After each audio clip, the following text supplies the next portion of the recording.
In last class, we have completed the significant figures. Now, our next topic, that is chemical equation. That is chemical equation. हमारा नया topic क्या है बेटा? Chemical equation. Chemical equation होता क्या है? तो firstly a brief representation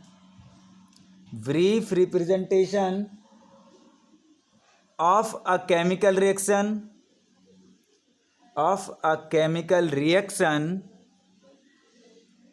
in terms of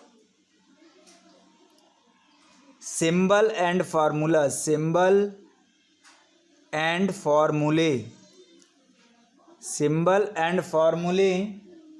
of the substances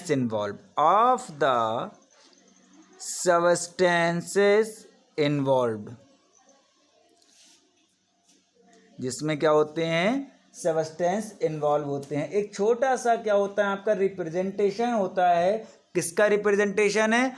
symbol का रिप्रेजेंटेशन है, फार्मूले का रिप्रेजेंटेशन है. उन सब से क्या करते हैं हम? रिप्रेजेंट करते हैं. किसके लिए? सबस्टेंस के लिए. फॉर एग्जाम्पल हम लोग राइट करेंगे यहाँ पे Na2CO3 plus H2SO4 is equal to Na2SO4 plus CO2 plus H2O. Okay, this is the example. अब ये क्या होते हैं? एक साइड, ये जो एरो से पहले की साइड है, इस साइड पे जितने भी आपके कंपाउंड होंगे उन सभी को हम क्या कहेंगे? रिएक्टेंट. और जो दूसरी साइड कंपाउंड होंगे दैट इज प्रोडक्ट. उनको हम क्या कहेंगे बेटा? प्रोडक्ट. एक साइड हमारे पास रिएक्टेंट और एक साइड हमारे पास प्रोडक्ट होते हैं. अब देखिएगा इसमें कितने एलिमेंट या एटम आपके इन्वॉल्व हो रहे हैं. सोडियम इन्वॉल्व हो रहा है, सी कार्बन इन्वॉल्व हो रहा है, ओ ऑक्सीजन इन्वॉल्व हो रहा है, एच हाइड्रोजन इन्वॉल्व हो रहा है, एच सल्फर इन्वॉल्व हो रहा है. यानी कि ये सारे के सारे एलिमेंट आपके क्या हो रहे हैं? इन्वॉल्व हो रहे हैं. रिएक्शन किसके साथ हो रही है? रिएक्शन आपकी sodium carbonate NO2CO3 plus H2SO4 sulphuric acid. दो कंपाउंड के बीच में रिएक्शन हो रही है और एलिमेंट आपके बहुत ही ज़्यादा 4 एलिमेंट आपके इन्वॉल्व हो रहे हैं. 5 एलिमेंट इन्वॉल्व हो रहे हैं और बना क्या रहे हैं? कुछ दूसरे प्रोडक्ट बना रहे हैं इसी रिएक्शन में. Next, essential of a chemical equation. Chemical equation के लिए जरूरी क्या है? Essential of a chemical equation. तो नंबर फर्स्ट है, it must represent an actual chemical reaction. जो है आपका वही होना चाहिए. दूसरा है इट मस्ट बी बैलेंस्ड. ये आपकी कैसे होनी चाहिए? बैलेंस्ड होनी चाहिए. यानी कि जितने रिएक्शन हमारी बैलेंस होने का मतलब आप समझ रहे हैं कि दोनों साइड में नंबर ऑफ एटम्स क्या होने चाहिए? Equal. Number of atoms should be equal on both side. दोनों साइड में नंबर ऑफ एटम क्या होने चाहिए बेटा? इक्वल होने चाहिए. Number next, it should be molecular. यानी कि ये मॉलिक्यूलर फॉर्म में होनी चाहिए. कोई भी कंपाउंड अगर रिएक्शन करेगा तो मॉलिक्यूल्स की फॉर्म में, जैसे H2O2 N2 H2O. यानी कि मॉलिक्यूलर फॉर्म में होनी चाहिए. एलिमेंट्री फॉर्म में, यानी कि एलिमेंट्री का मतलब एटम्स की फॉर्म में नहीं होनी चाहिए, क्योंकि atoms are more reactive and they combine with each other and form molecule. ठीक है, तो रिएक्शन आपकी कैसी होनी चाहिए बेटा? मॉलिक्यूल की फॉर्म में होनी चाहिए. नेक्स्ट है लिमिटेशन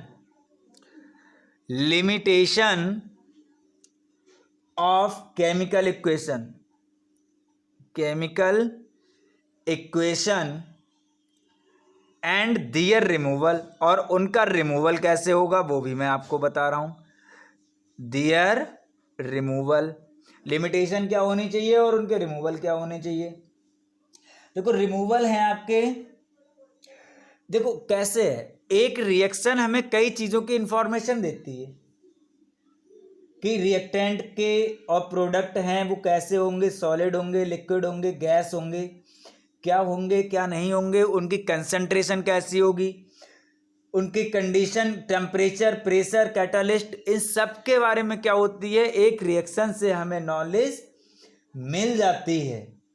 जैसे मैं आपको एक रिएक्शन लिख के दे रहा हूं, that is N2 plus 3H2, reversible sign, जब दोनों साइड एरो लगा होता है बेटा उसे हम कहते हैं reversible sign. Fe molybdenum 723 kelvin 200 ATM, okay, and 2NH3। यहाँ पे NH3 है वो भी आपका गैस है, हाइड्रोजन है वो भी आपका गैस है, नाइट्रोजन है वो भी आपका गैस है। जब आप इस चीज़ को देखेंगे, इस रिएक्शन को देखेंगे तो आपको देखने के बाद क्लियरली स्पष्ट हो जाता है, यहाँ पे क्लियर हो जाता है, nitrogen also a gas, hydrogen also a gas, because यहाँ पे आपका G लगा हुआ है। Fe जो यहाँ पे होते हैं mostly these are the catalyst, ये कैसे होते हैं बेटा, कैटलिस्ट होते हैं। टेम्परेचर कितना चाहिए होगा, रिक्वायर्ड टेम्परेचर लिखा हुआ है आपका 723 केल्विन, प्रेशर कितना है 200 ATM। तो ये सारी चीज़ें आपके यहाँ पे लिखी हुई हैं।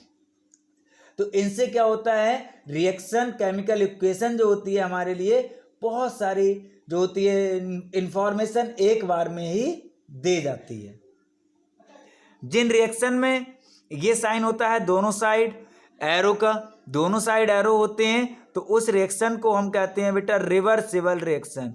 This type of reaction are known as reversible reaction. और अगर किसी में केवल एक ही साइड एरो होता है, that is irreversible reaction, that is irreversible reaction.